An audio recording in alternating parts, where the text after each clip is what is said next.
Assalamualaikum warahmatullahi wabarakatuh. Saya Siti Mutmainah, NPM 720810084, akan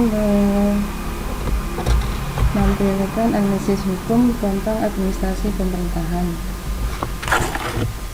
Puji syukur atas karya Tuhan Yang Maha Esa, Allah Subhanahu wa Ta'ala, karena dengan rahmat karunia serta taufik dan hidayahnya kami dapat menyelesaikan makalah yang berjudul Analisis Politik Hukum tentang Dukungan Riset dan Inovasi. Dan juga saya berterima kasih kepada Bapak Dr. Zainuri SHMH selaku dosen pengampu mata kuliah Sejarah dan Politik Hukum yang telah memberikan tugas ini kepada kami.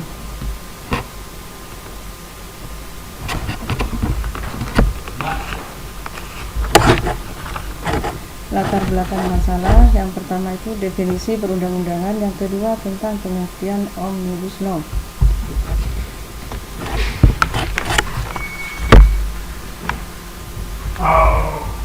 Definisi perundang-undangan. Yang pertama saya akan menyajikan tentang definisi perundang-undangan yang kami bahas. Sebagai negara hukum demokrasi, peraturan perundang-undangan dicitrakan dan menjawab semua permasalahan-permasalahan kebangsaan dengan kepentingan politis, partai politik, dan politisi di lembaga perwakilan. Sebagai produk hukum, perundang-undangan dianggap sebagai hal yang objektif karena dibuat dalam proses dan teknis penyusunan yang taat asas hukum oleh lembaga perwakilan rakyat. Perundang-undangan didefinisikan sebagai peraturan tertulis yang memuat norma hukum yang mengikat secara hukum dan dibentuk atau ditetapkan dalam peraturan perundang-undangan.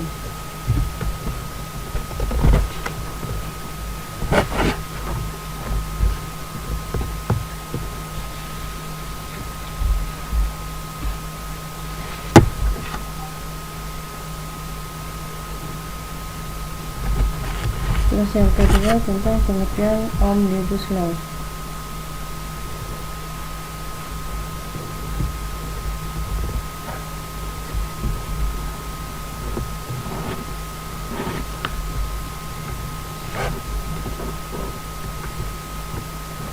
Citra idealitas perundangan masih jauh dari realitas. Seringkali memberi ketidakpastian hukum, dampaknya banyak tumpang tindih peraturan baik di tingkatan hierarki yang sama atau dengan peraturan di bawahnya. Tumpang tindih aturan dan ketidakjelasan hukum dalam undang-undang menjadi persoalan yang menghambat investasi selama ini, sehingga undang-undang Omnibus Law dinilai menjadi jalan keluar menyelesaikan persoalan tersebut. Arahan Presiden Jokowi, pemerintah akan melakukan perbaikan pada setiap indikator yang menjadi prioritas. Oleh karena itu, setiap kementerian lembaga harus menyelesaikan permasalahan dan peraturan yang mengganjal.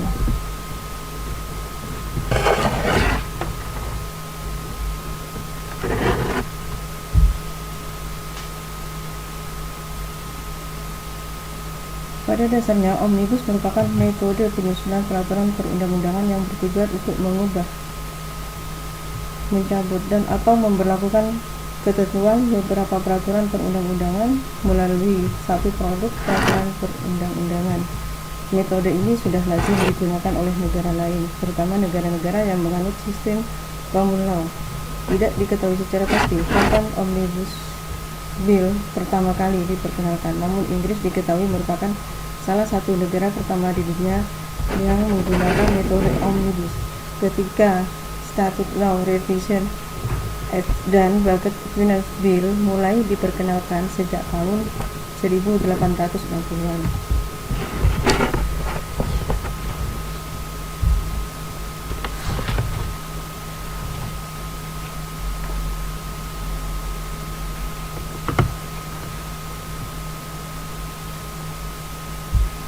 Pada poin B, kami akan menjelaskan rumusan masalah.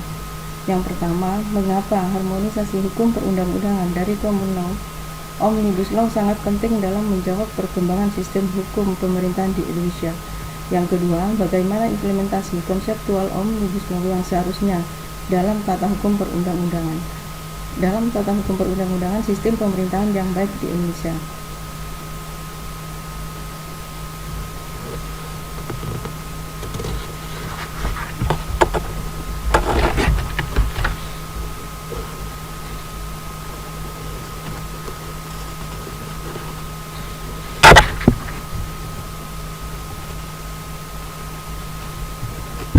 Secara hukum, Undang-Undang Nomor 12 Tahun 2011 tentang pembentukan peraturan perundang-undangan belum memasukkan konsep Omnibus Law sebagai salah satu asas dalam pembentukan undang-undang. Namun demikian, Omnibus Law bukanlah hal yang terlarang.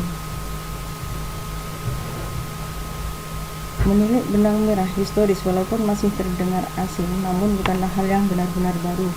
Meskipun bukan disebut sebagai Omnibus Law, kita pernah menerapkan konsep yang sama saat Majelis Permusyawaratan Rakyat menerbitkan Ketetapan MPR nomor 1/MPR/2003 tentang peninjauan terhadap materi dan status hukum Ketetapan MPR sementara dan Ketetapan MPR RI tahun 1960 sampai dengan tahun 2002. Kemudian konsep ini juga diterapkan dalam Undang-Undang Pemilu, walaupun bukan disebut sebagai Omnibus Law, namun konsep yang digunakan mirip. Undang-Undang Nomor 7 Tahun 2017 tentang Pemilu pada dasarnya menyatukan dan merevisi 6 undang-undang. 6 undang-undang yang disatukan dan direvisi tersebut adalah Undang-Undang Nomor 32 Tahun 2004, Undang-Undang Nomor 8 Tahun 2005,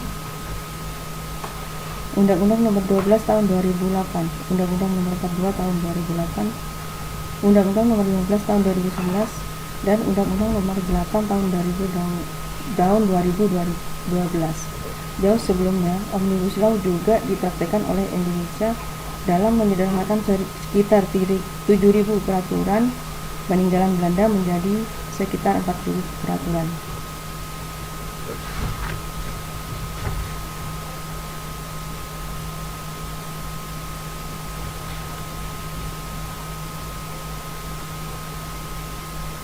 Kemudian untuk yang kedua, bagaimana implementasi konseptual Omnibus Law yang seharusnya dalam tata hukum perundang-undangan sistem pemerintahan yang baik di Indonesia. Penerapan Omnibus Law dalam membentuk undang-undang. Pembentukan undang-undang harus partisipatif. Begitupun dalam membentuk undang-undang dengan konsep Omnibus Law. Meminjam apa yang diutarakan oleh Bivitri Susanti, antara partisipasi dan sosialisasi itu berbeda. Partisipasi adalah menampung aspirasi publik, memberi masukan terhadap penyusunan RUU, sementara sosialisasi adalah mengenalkan draft yang telah ada. Omnibus Law memiliki karakteristik khusus yang dapat membahayakan demokrasi. Penerapan konsep ini dapat disusupi oleh banyak kepentingan. Oleh karena itu, DPR dan pemerintah harus membuka akses informasi dan melibatkan masyarakat secara luas. Bila merujuk pada Undang-Undang Nomor 12 Tahun 2011 tentang pembentukan peraturan perundang-undangan, ketentuan pasal 96 Undang-Undang Nomor 12 Tahun 2011 tentang pembentukan peraturan perundang-undangan harus dilaksanakan, bukan hanya untuk sekedar formalitas. Dalam hal ini, negara harus menciptakan wadah untuk menampung dan alur untuk menyampaikan partisipasi publik yang jelas. Selama ini, mekanisme partisipasi publik tersebut masih samar-samar, sehingga adanya partisipasi publik dalam pembentukan peraturan perundang-undangan hanya dipandang sebagai syarat formal. Kemudian, bila merujuk pada Undang-Undang 1945, sejatinya partisipasi publik juga mendapat jaminan. Pasal 28D ayat 3 berbunyi, setiap warga negara berhak memperoleh kesempatan yang sama dalam pemerintahan. Sayangnya, dalam membentuk undang-undang, hak setiap orang untuk mendapatkan kesempatan yang sama tersebut dilupakan. Partisipasi publik belum mendapatkan jaminan hukum yang lebih baik, khususnya mekanisme dalam menindaklanjuti aspirasi masyarakat dan hasil dari tindak lanjut aspirasi tersebut, serta pembangunan mekanisme komunikasi atau aspirasi seharusnya berjalan dua arah. Publik seringkali dilupakan dalam pembentukan undang-undang yang mengakibatkan sebuah undang-undang mendapat penolakan dari masyarakat. Sebagai contoh, dalam revisi Undang-Undang Nomor 30 Tahun 2002 tentang KPK, akibat tidak adanya partisipasi publik, undang-undang tersebut menerima penolakan yang begitu masif. Bahkan undang-undang hasil revisi yang belum ada nomornya saja sudah diuji konstitusionalitasnya di Mahkamah Konstitusi.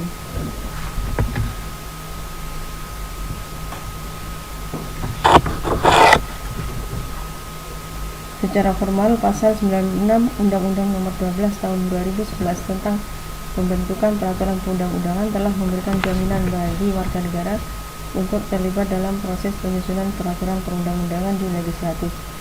Kemudian juga ada dituangkan pada pasal 170 ayat 6 Undang-Undang Nomor 17 Tahun 2014 tentang MPR, DPR, DPD, dan DPRD, serta pasal 138 ayat 8 Peraturan DPR Nomor 1 Tahun 2014 tentang tata tertib DPR. Namun wadah untuk menampung dan alur untuk menyampaikan partisipasi publik tersebut tidak jelas, sehingga adanya partisipasi publik dalam membentuk undang-undang hanya dijadikan syarat formal tanpa ada tolak ukur yang jelas. Ketiadaan wadah dan alur yang jelas juga menyebabkan klaim partisipasi publik hanya hasil manipulatif. Penolakan terhadap suatu undang-undang sejatinya tidak akan terjadi apabila aspirasi rakyat terakomodir dalam pembentukannya. Ketika suatu kebijakan tidak aspiratif, maka dapat muncul kecurigaan mengenai kriteria dalam menentukan siapa yang mendapat apa. Sebaliknya, proses pengambilan kebijakan yang dilakukan dengan cara terbuka dan didukung secara informasi yang memadai akan memberikan kesan bahwa tidak ada sesuatu yang disembunyikan. Begitupun dalam merealisasikan keinginan pemerintah menerapkan konsep Omnibus Law untuk merevisi dan atau mencabut banyak undang-undang yang dinilai menghambat ekonomi dan investasi. Sebaik apapun konsep yang ditawarkan, namun tanpa partisipasi publik, produk hukum yang dihasilkan akan tetap sulit untuk diterima. Apalagi bila merujuk pada perkembangan zaman, penyediaan ruang publik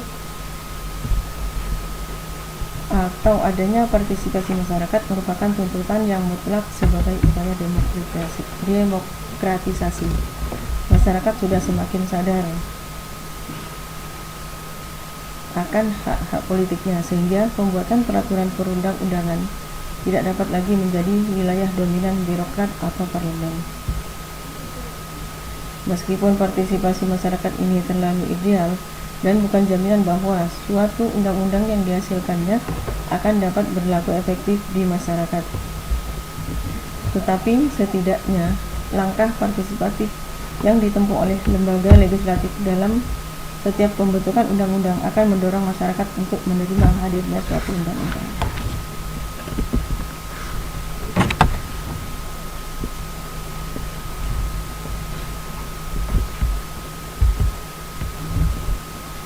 Prinsip-prinsip yang diatur dalam Omnibus Law.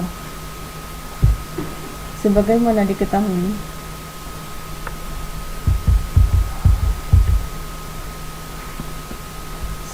diketahui, pembangunan berkelanjutan memberikan pertimbangan yang setara terhadap pentingnya pertumbuhan ekonomi, keadilan sosial, dan perlindungan daya dukung ekosistem.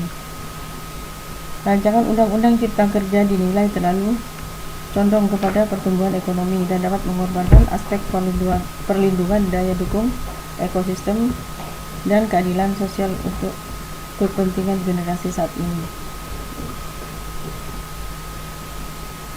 Upaya untuk memudahkan dunia usaha yang tidak diimbangi dengan environmental safeguard akan mendorong intensitas dan perluasan pembangunan infrastruktur dan pelabuhan berskala besar yang berdampak besar terhadap ekosistem. Jika tidak diimbangi dengan pertimbangan daya dukung ekosistem, ekspansi tersebut dapat menyebabkan degradasi fungsi ekosistem dan kelangkaan sumber daya alam, serta menyebabkan kerugian terhadap masyarakat.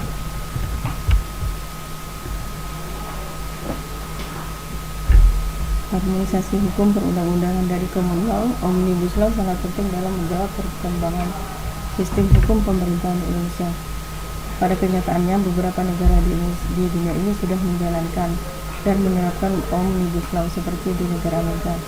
Salah satu peraturan payung yang dibuat merupakan peraturan terbesar di Amerika, yaitu peraturan Transportation Equity Act for the 20th Century.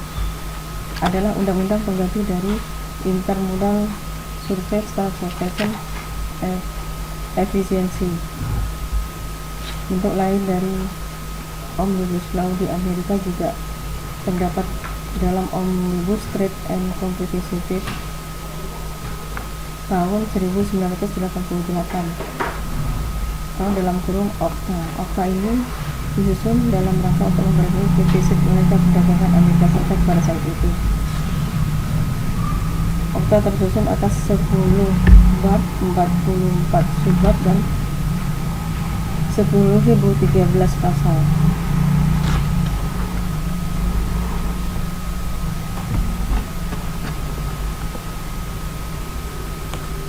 Di Indonesia, praktek Omnibus Law bisa dilihat dalam Peraturan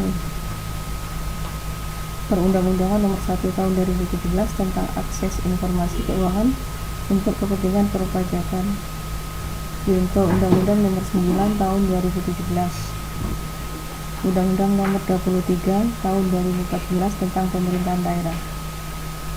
Omnibus Law pernah ditetapkan pada level TAP MPR RI, yaitu Ketetapan MPR RI Nomor 1/MPR/2003 tentang peninjauan terhadap materi dan status hukum, Ketetapan MPR RI dan Ketetapan MPR RI tahun 1960 sampai dengan tahun 2002. Beberapa tujuan dibentuknya Omnibus Law ini antara lain mengatasi konflik perundang-undangan secara cepat, efektif, dan efisien. Yang kedua, menyeragamkan kebijakan pemerintah baik tingkat pusat maupun di daerah untuk menunjang iklim investasi.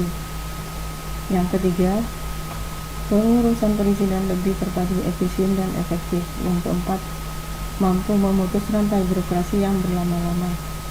Yang kelima, meningkatnya hubungan koordinasi antar instansi terkait karena telah diatur dalam kebijakan Omnibus Regulation yang terpadu. Yang keenam, adanya jaminan kepastian hukum dan perlindungan hukum bagi pengambil kebijakan. Implementasi konseptual Omnibus Law yang seharusnya dalam tata hukum perundang-undangan sistem pemerintahan yang baik di Indonesia. Proses pembentukan undang-undang Omnibus Law dilakukan dengan cara yang sama dengan pembentukan undang-undang pada umumnya. Dalam pasal 1 angka 1 Undang-Undang Nomor 12 Tahun 2011, yang dimaksud dengan pembentukan peraturan perundang-undangan adalah pembuatan peraturan perundang-undangan yang mencakup tahapan perencanaan, penyusunan, pembahasan atau penetapan, dan pengundangan. Tahap pembentukan peraturan perundang-undangan pada umumnya dilakukan sebagai berikut. Yang pertama, tahapan perencanaan penyusunan undang-undang. Yang kedua, persiapan pembentukan undang-undang. Yang ketiga, pengajuan rancangan undang-undang.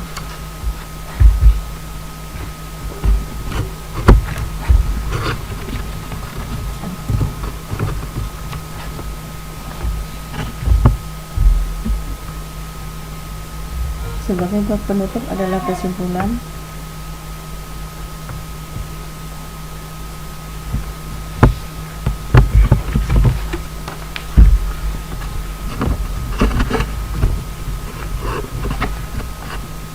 Kesimpulan dari makalah analisis politik hukum tentang administrasi pemerintahan antara lain, yang pertama adalah harmonisasi hukum perundang-undangan dari Common Law Omnibus Law sangat penting dalam perkembangan hukum Indonesia. Omnibus Law terlahir dari tradisi sistem common law dan sudah banyak negara dengan tradisi civil law yang menggunakannya. Di Indonesia, praktek Omnibus Law bisa dilihat dalam Perpu nomor 1 tahun 2001, Undang-Undang nomor 23 tahun 2014 tentang pemerintahan daerah. Omnibus Law juga pernah ditetapkan pada level staf MPR RI, yaitu Ketetapan MPR nomor 1/MPR/2003. Undang-undang hasil konsep Omnibus Law bisa mengarah sebagai undang-undang payung karena mengatur secara menyeluruh dan kemudian mempunyai kekuatan terhadap aturan yang lain. Harmonisasi Omnibus Law menjadi pelindung bagi pejabat daerah yang ingin melakukan inovasi dan kreasi untuk kemajuan ekonomi dan investasi. Implementasi konsep Omnibus Law di Indonesia. Hierarki tata urutan peraturan perundang-undangan di Indonesia sebagaimana diatur dalam Undang-Undang Nomor 12 Tahun 2011 tentang pembentukan peraturan perundang-undangan. Belum memasukkan konsep Omnibus Law sebagai salah satu asas dalam sumber hukum maupun sebagai kerangka metodologis untuk melakukan revisi peraturan perundang-undangan. Secara teori perundang-undangan di Indonesia, kedudukan undang-undang dari konsep Omnibus Law belum diatur. Jika melihat sistem perundang-undangan di Indonesia, undang-undang hasil konsep Omnibus Law bisa mengarah sebagai undang-undang payung karena mengatur secara menyeluruh dan kemudian mempunyai kekuatan terhadap aturan yang lain.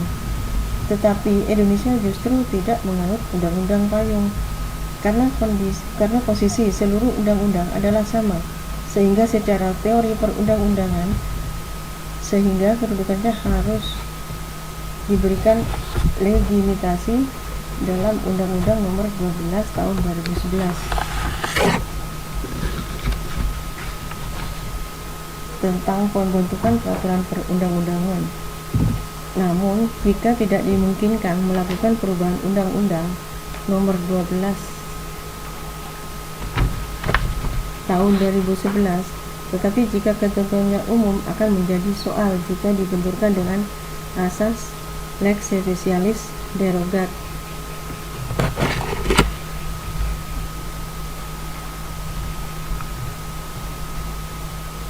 Dengan adanya Omnibus Law, maka secara otomatis peraturan tingkat daerah juga harus mematuhi aturan baru dari konsep Omnibus Law.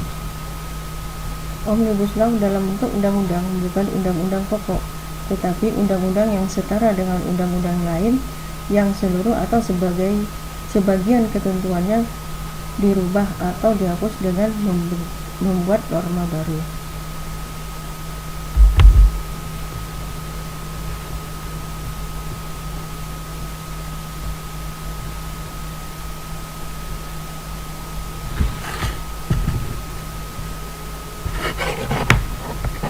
Ada saran yang ingin kami sampaikan dalam pembuatan makalah ini tentang administrasi pemerintahan. Yang pertama, perlu adanya pertanggungjawaban dari pemerintah dalam pembentukan peraturan perundang-undangan sehingga memberi perlindungan bagi pejabat daerah yang ingin melakukan inovasi dan kreasi untuk kemajuan ekonomi dan investasi. Hendaknya pemerintah mampu mengkondisikan peraturan perundang-undangan saat ini yang berkaitan dengan substansi di dalam undang-undang tentang Omnibus Law dalam bentuk undang-undang bukan sebagai undang-undang pokok, tetapi undang-undang yang setara dengan undang-undang lain yang seluruh atau sebagian ketentuannya dirubah atau dihapus dengan membuat norma.